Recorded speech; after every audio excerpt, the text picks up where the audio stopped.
Boa noite, gente. Hoje eu vim conversar com vocês sobre um tema que eu tava devendo, que são as dificuldades alimentares. Como vocês sabem, né? Faz parte da minha formação e eu estudo muito sobre isso. E eu queria conversar com vocês algumas coisas importantes e atentar para vocês algumas coisas que a gente não pode deixar passar. Primeira coisa diante de uma criança que não come, a gente precisa ter o quê? Acelerar. Um pouco até de urgência.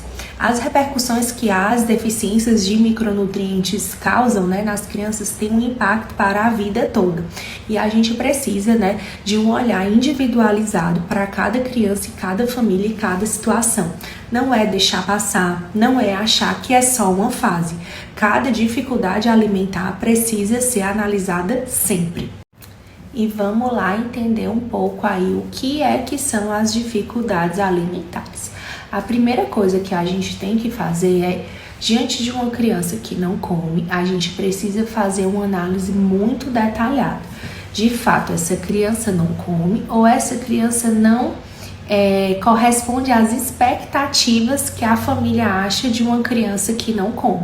Porque aí são coisas totalmente diferentes. Por exemplo, a família acredita que o objetivo seja o prato raspado, mas a gente vai alinhar de fato o que é o esperado para cada criança, a quantidade estimada do que deve ser e a variedade, que é muito mais importante, de cada alimento e os seus micronutrientes correspondentes. Então, a primeira coisa que a gente tem que entender é de fato uma dificuldade alimentar? Essa criança é um comedor exigente? Essa criança tem algum distúrbio sensorial? E aí, a gente vai tentar entender o que está acontecendo com essa criança. Essa criança tem neofobia, ou seja, ela tem medo de se alimentar por alguma situação que tenha acontecido.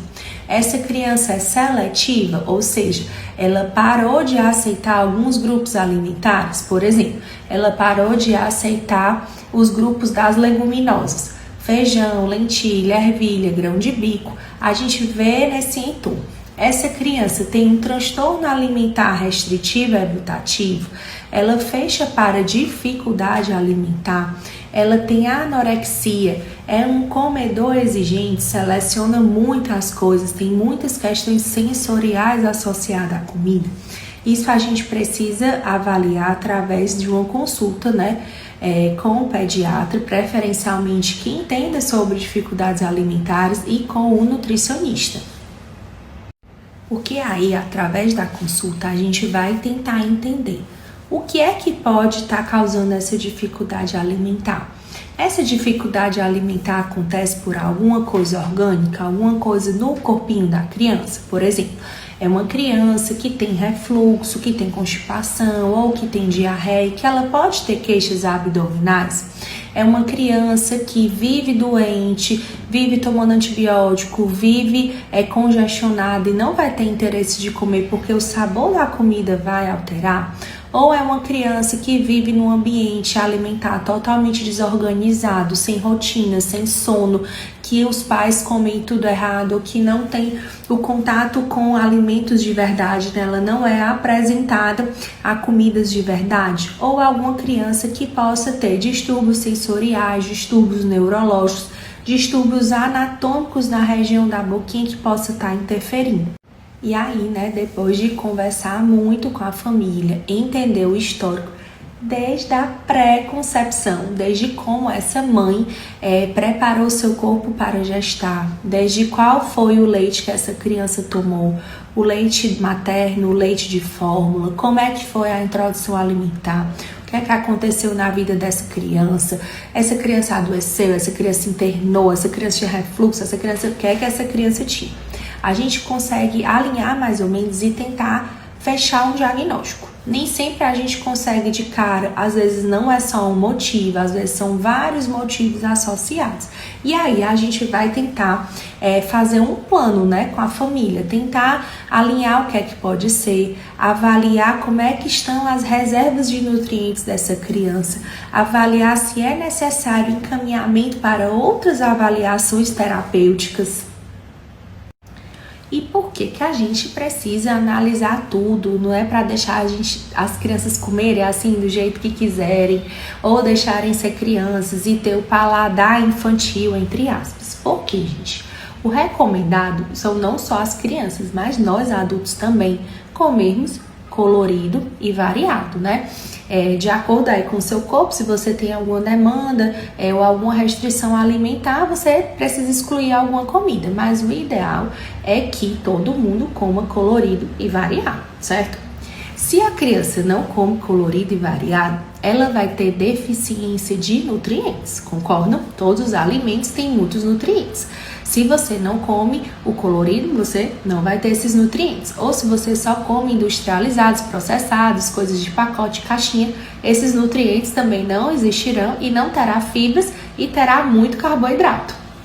Tudo isso desorganizando o seu corpo. E por que que a gente fala tanto? A criança que não come, e não sou eu que estou dizendo, tá, gente? São muitos e muitos estudos já que são feitos nas crianças que têm dificuldades alimentares. Elas têm deficiências de micronutrientes importantíssimos. Vou dizer assim os mais básicos: ferro, vitamina A, vitamina E, zinco, colina, fibras, né? Assim, fibras boas, vitamina B12 e todo o complexo B. Essas basiquinhas assim que quase não são importantes para a criança, que na verdade elas são importantíssimas para crescimento, neurodesenvolvimento, ou seja, aprendizado, concentração, comportamento.